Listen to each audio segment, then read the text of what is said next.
Ya ha pasado un día del deadline de la NBA y es hora de ver qué equipos ganaron y perdieron en esta fecha límite de traspasos. He elegido 5 ganadores y 5 perdedores, los equipos que me parecen hicieron los mejores movimientos, quizás unos traspasos no tan buenos o que quizás perdieron por no moverse en absoluto. Y al final tengo un equipo bonus que en realidad no tengo idea cómo evaluar su deadline, pero ya explicaré a qué me refiero. Denle me gusta, suscríbanse y comencemos. El primer ganador para mí no solo fue el mejor equipo en el deadline, sino que lo ha sido en toda esta temporada de traspasos, los Knicks de Nueva York. Porque hicieron dos grandes movimientos en esta temporada. Primero fue la adquisición de OG Anunoby de los Toronto Raptors y finalmente ayer cambiaron con los Detroit Pistons y se trajeron a Bojan Bogdanovic y a Alec Burks. Y explicaba en mi video anterior que en mi opinión los Knicks no habían entregado casi nada de valor, solo un Quentin Grimes que estaba bastante descontento y no tuvieron que liberar ni siquiera una primera ronda en este cambio.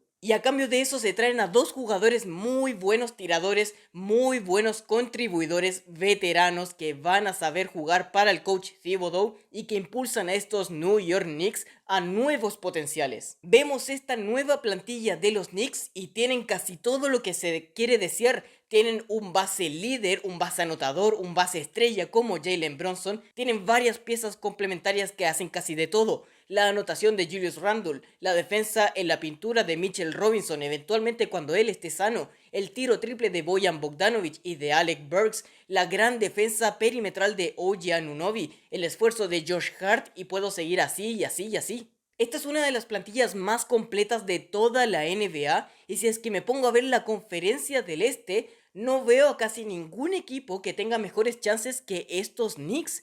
Yo los veo mejores que los Sixers, pase lo que pase con Joel Embiid y su lesión del menisco. Yo tengo a este equipo de los Knicks por sobre Filadelfia, los tengo por sobre los Cavaliers, que ellos también están jugando bastante bien, pero ya vimos cómo los Knicks se deshicieron de ellos fácilmente en los playoffs pasados. Los veo mejores que el Miami Heat, que los Atlanta Hawks, que Indiana Pacers, que Orlando Magic, que casi cualquier otro equipo de la conferencia. Y bueno, lo más arriba están por supuesto los Boston Celtics, pero yo veo este roster de los New York Knicks y estoy muy convencido de que pueden hacerle gran pelea, una gran serie a Boston. Y con la suficiente cantidad de suerte, no nos sorprendamos si es que vemos a los Knicks de Nueva York en las finales NBA. Luego de mencionar a este gran ganador, ahora hablemos del gran perdedor, no solo del deadline, sino de toda esta temporada de traspasos.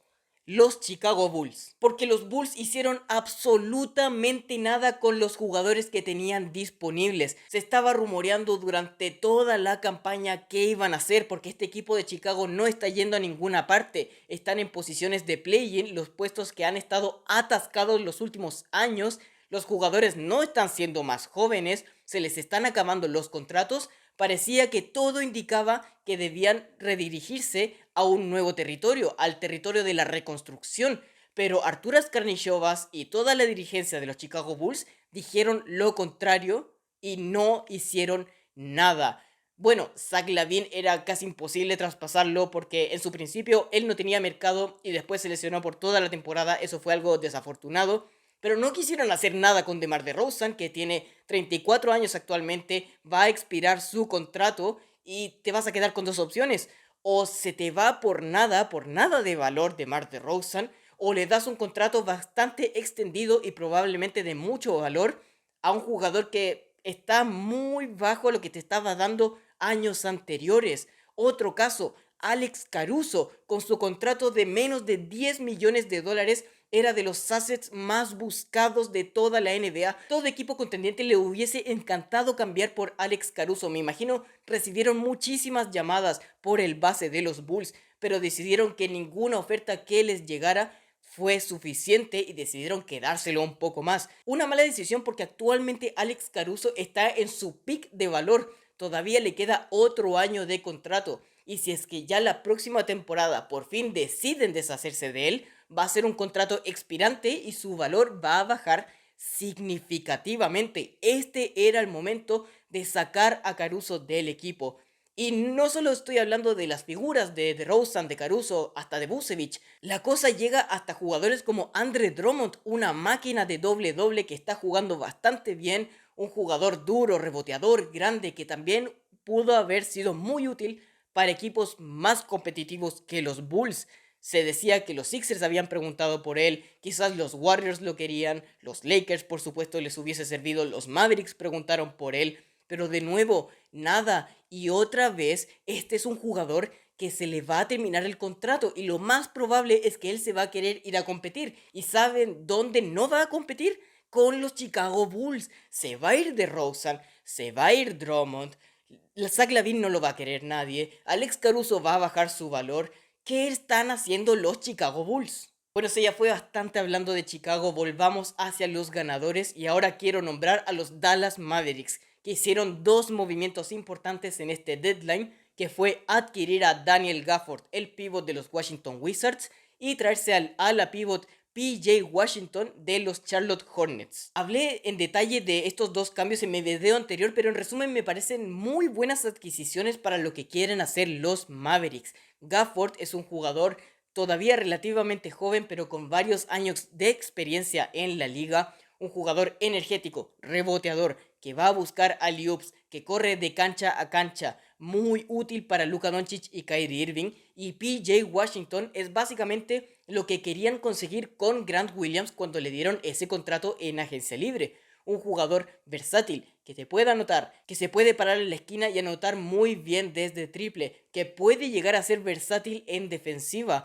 que puede ser un jugador activo en pick and roll y hasta en pick and pop, un jugador muy estable, muy confiable y que va a reforzar ese frontcourt, esos jugadores grandes que no estaban teniendo mucho éxito en los Mavericks. Recordemos que Dallas está jugando con un novato de 20 años como Derek Lively, que para su crédito está jugando muy bien, pero sigue siendo un novato de cara a playoffs. Dwight Powell no está jugando bien hace mucho tiempo. Maxi Kleber no se puede confiar de él con lesiones. Y después de eso tienes que confiar en Derrick Jones Jr., que para su tamaño no debería estar jugando en esas posiciones. Así que traer a estos dos jugadores grandes va a ser un muy buen refuerzo para lo que quiera hacer Dallas Mavericks en estos playoffs.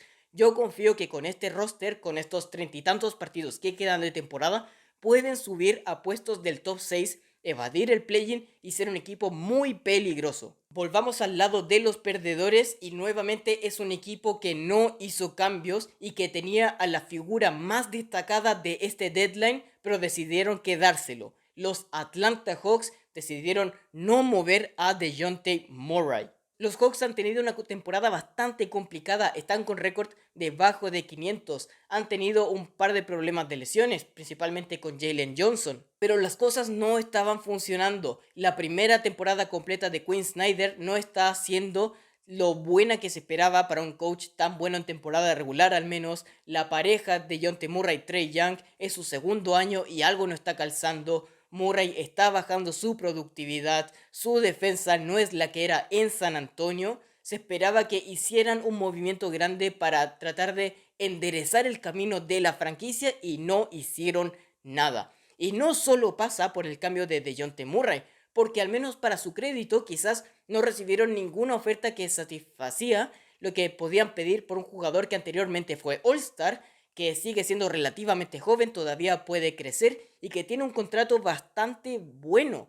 La verdad es que yo pensaba que era muy posible que se lo quedaran porque no habían muchas ofertas por ahí. El Miami Heat era un candidato, pero ellos cambiaron por Terry Rozier. La oferta de los Lakers no podía ser muy buena.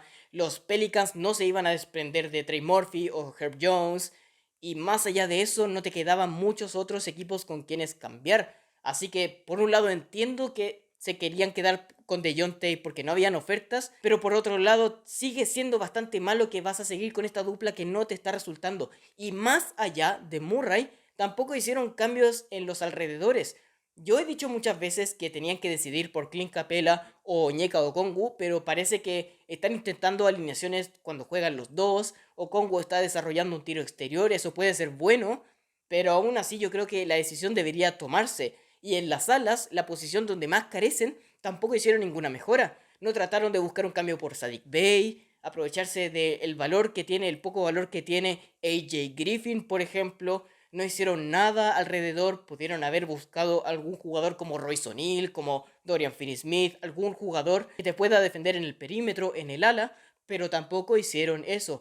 esta se ve como una temporada desperdiciada para Trae Young y los Atlanta Hawks. Mis terceros ganadores son los Charlotte Hornets, uno de los peores equipos de la liga. Por fin decidieron deshacerse de sus grandes piezas veteranas para tratar de recuperar un poco más de valor que encaje con su línea de tiempo. Hicieron dos movimientos principalmente en este deadline, además del cambio de Terry Rozier que hablé en su video por separado. En el deadline movieron a Gordon Hayward al Oklahoma City Thunder y recibieron principalmente a Trey Mann y dos selecciones de segunda ronda. Y para este cambio debo decir que los Hornets no podían haber esperado mucho más que Hayward. Se rumoreaba de que si es que no encontraban un cambio simplemente lo iban a liberar y iban a perder todo su valor. Nadie, absolutamente nadie te hubiese dado una selección de primera ronda, pero ahora viene el Thunder que te ofrece dos de segunda ronda, que está bien, está decente, pero encima de eso te traen a Trey Mann, un jugador que fue selección de primera ronda, que tiene bastante talento, pero que no ha podido demostrarlo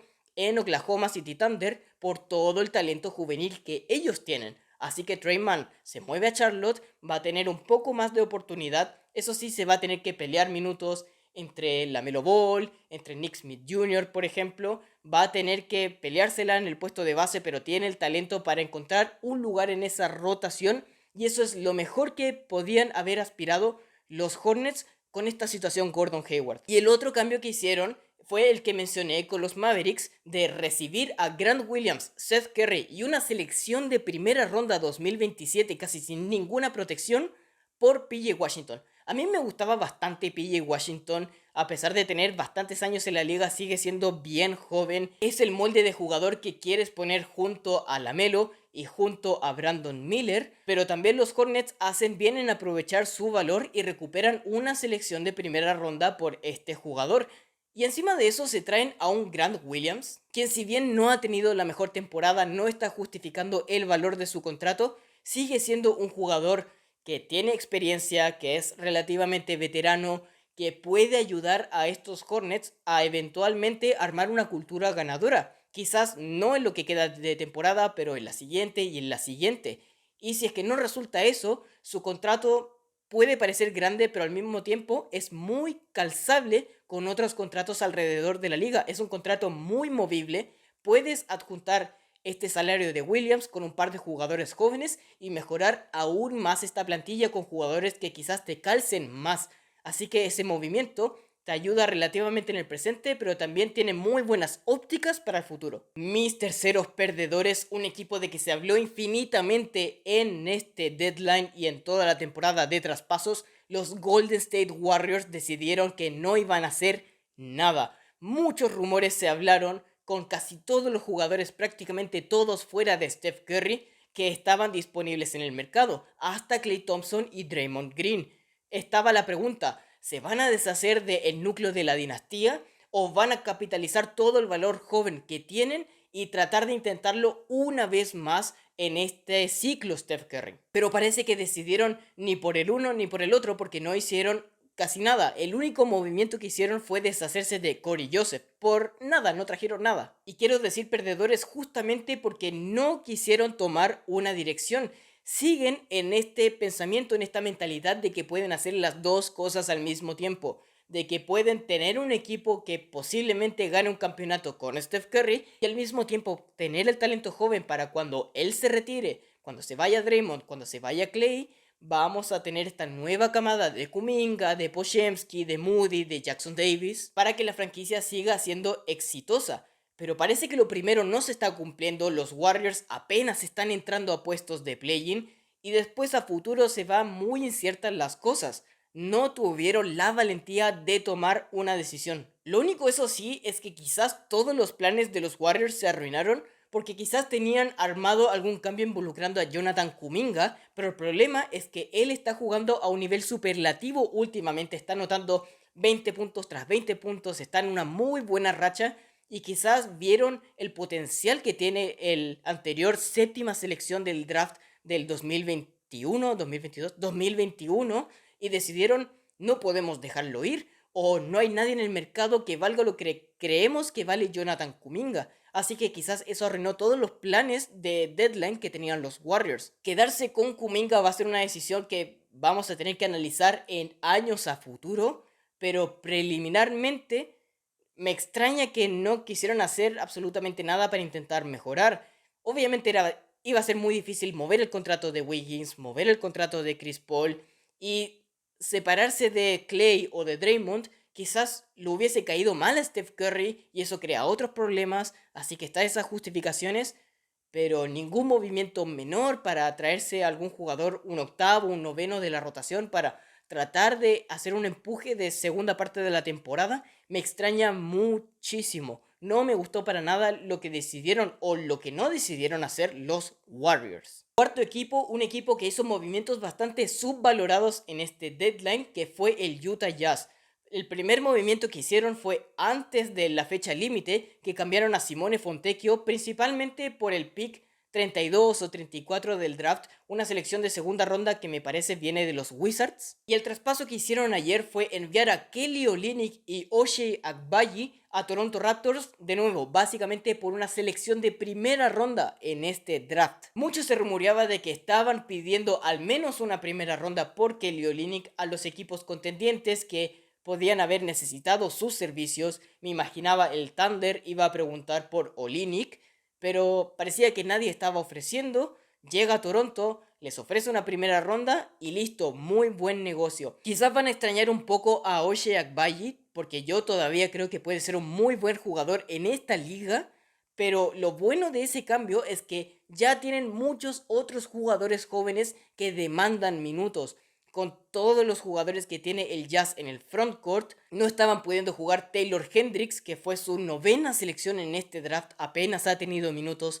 Bryce Sensabaugh es un base que puede demostrar algo, que ha estado jugando en el G-League, pero apenas está teniendo minutos en Utah. Ahora, al liberar a estos dos jugadores de rotación, por fin van a tener más minutajes estos jugadores jóvenes. Utah se está dando cuenta de que si bien están encadenando muy buen básquetbol últimamente en el último mes, obviamente no va a ser suficiente para hacer algo importante en playoffs. Probablemente no terminarían sobreviviendo del play-in, así que se deshacen un poco de los jugadores que no necesariamente necesitan, bien valga la redundancia, y acumulan un poco más de capital del draft.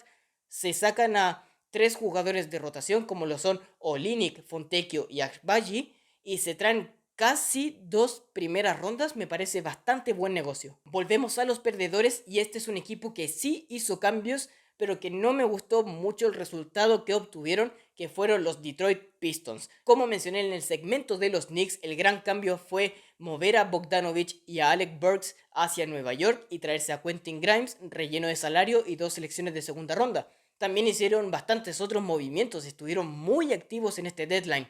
Se trajeron a Daniel House para después despedirlo, despidieron a Joe Harris, especialmente despidieron a Killian Hayes, hicieron muchos movimientos. Por un lado se puede decir, bien, qué bueno que hayan capitalizado al menos un poco en el valor de Bogdanovich, en el valor de Alec Burks, que no hayan decidido simplemente quedarse con las manos atrás, no hacer nada, que Burks se vaya en agencia libre, que Bogdanovich pierda un poco de su valor mientras envejece más y más. Al menos lo cambiaron, que eso es algo bueno. Pero mi problema es que siento que estos cambios vienen un poco muy tarde. En la temporada pasada, Bogdanovich te pudo haber traído un resultado mucho más grande que simplemente una segunda ronda y Quentin Grimes. Y ya al principio de esta 23-24, cuando estaban en esa racha de derrotas, se decía desde la organización que no estaban dispuestos a mover a Bogdanovich, que estaban solicitando al menos dos primeras rondas, algo muy poco realista. Se siente como que tomaron la decisión correcta, pero en el momento equivocado. Una vez más lo repito, Quentin Grimes puede ser un jugador muy bueno para los Pistons. Calza bastante con el núcleo de Kate Cunningham, Jalen Duren, etc. Jaden Ivey está jugando muy bien, pero siento que un poco más de valor tenía Bogdanovich y Alec Burks. El último ganador fue un equipo que hizo su movimiento anterior al deadline, los Minnesota Timberwolves, que ese traspaso fue traerse a Monte Morris a cambio de solo Shake Milton, Troy Brown Jr. y una selección de segunda ronda. Uno de los problemas más grandes que estaban teniendo los Timberwolves en esta temporada era el de administración, el de saber cómo mantener una ventaja, de que cuando se te viene un equipo de encima, tratar de frenarlos, tratar de nuevo administrar el juego, no perder el balón, llevar la cordura, manejar los hilos. Lo estaban teniendo con Mike Conley, pero él no puede jugar 48 minutos, necesitaban a alguien de la banca. Y no me imagino un mejor base suplente para los Timberwolves que Monte Morris.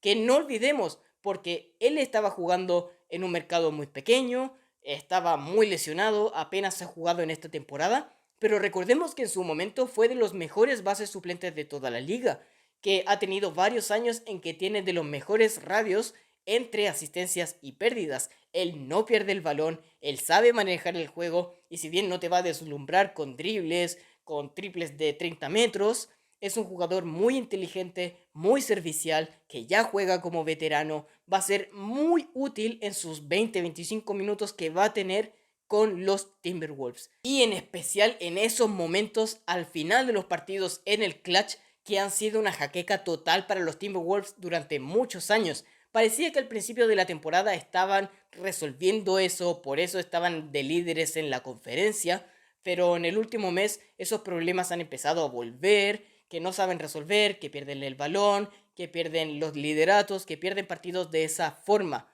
Monte Morris no va a cambiar la cara de la franquicia, pero va a ayudar bastante. Y finalmente el último perdedor y del equipo del que más se estaba hablando en este deadline y que al final no hicieron nada, los Lakers. Todo apuntaba de que iban a acumular los salarios de, por ejemplo, de D'Angelo Russell, algunas selecciones que todavía les quedan en el draft y buscar a un jugador que les cambie la cara. Se decía de Dejounte Murray, se decía Zach LaVine cuando todavía estaba sano. Muchos apuntaban a que Murray eventualmente iba a llegar a los Lakers, que era un caso casi cerrado. Pero nada escuchamos de los Lakers, no se hizo este cambio. Pero me pongo un poco de duda ponerlos de perdedores porque anoche jugaron contra los Denver Nuggets, los actuales campeones, y jugaron uno de sus mejores partidos de toda la temporada a pesar de perderlos, porque vimos todas las cosas que vimos en los playoffs pasados y que los llevaron a las finales de conferencia.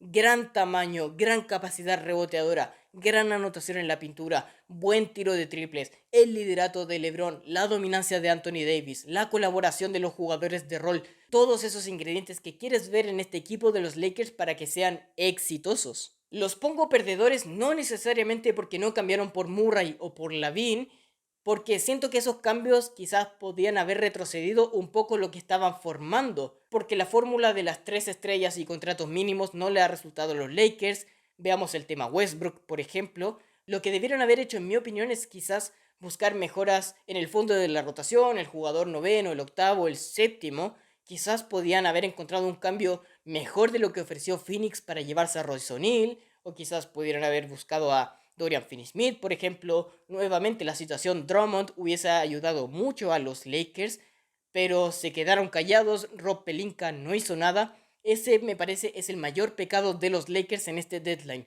No necesariamente traerse a la figura, a la estrella, sino no mejorar la plantilla desde abajo hacia arriba. Antes de cerrar les mencioné al principio que tenía un equipo que realmente no entiendo si es que son ganadores o perdedores. Y esos son mis Philadelphia 76ers, porque hicieron un gran cambio al adquirir a Buddy Hield por Marcus Morris, Furkan Korkmaz y 3 selecciones de segunda ronda. Y en papel ese es un cambio muy bueno, porque no solo Buddy Hield es uno de los mejores tiradores de toda la NBA, sino que también tiene un contrato expirante, así que los Sixers mantienen la flexibilidad salarial camino a esta agencia libre. Un muy buen cambio ese de Buddy Hield, y si es que solo ocurría eso para los Sixers en el deadline, yo los ponía perfectamente como ganadores.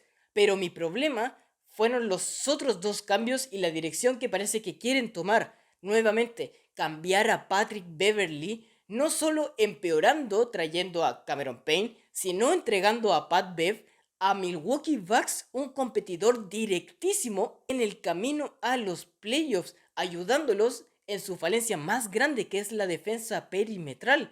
Yo lo dije en mi video pasado que nuevamente Patrick Beverley no está en su mejor momento defensivo, no está en su prime, pero es claramente una mejora para ellos sobre Cameron Payne, y para los Sixers es definitivamente un jugador peor. Y encima de eso, también te deshaces de Jaden Springer, que no hablemos de que también lo entregaron a un rival como lo son los Boston Celtics, sino que siento que pudiste haber capitalizado un poco su valor como jugador joven quizás lo podías enganchar con el contrato de Robert Covington y traerte de nuevo a Finney Smith quizás o a Royce O'Neal, tratar de mejorar un poco con esos jugadores de rotación, pero solo mandas a Springer por una selección de segunda ronda que no te ayuda para nada en el presente o en los próximos años. Lo voy a decir una vez más, algo que he dicho múltiples veces en múltiples videos: no había ningún cambio para Filadelfia que los ponía por sobre Milwaukee, por sobre Boston o por sobre los Nuggets, los Clippers, etc. No veía casi ninguna forma en que los Sixers podían reestructurar esta plantilla para tener un equipo de campeonato, que el gran empuje debía hacerse en agencia libre. Y siguieron esa ruta con el cambio por Buddy Hield, no cambiaron por el contratazo de Lavin o el de DeRozan, o quedarse un poco más restringidos con el de Dejounte Murray. Pero los otros dos cambios me dicen casi absolutamente lo contrario. Siento que tenían dos direcciones para tomar y en vez de elegir una, hicieron ambas por alguna razón. Por eso me tienen tan enredados los Sixers en este deadline. Pero bueno, esas son mis grandes opiniones de esta fecha límite de traspasos. Pero esta es una conversación abierta. Te pregunto ahora a ti, ¿cómo le fue a tu equipo en este deadline? ¿Hicieron movimientos? ¿Se quedaron callados? ¿Tomaron buenas decisiones? Quizás esperabas un poco más. Mientras pasas por ahí, deja un me gusta y suscríbete al canal para que no te pierdas mucho más contenido NBA. Muchas gracias por su visita. Esto ha sido Balón al Aire.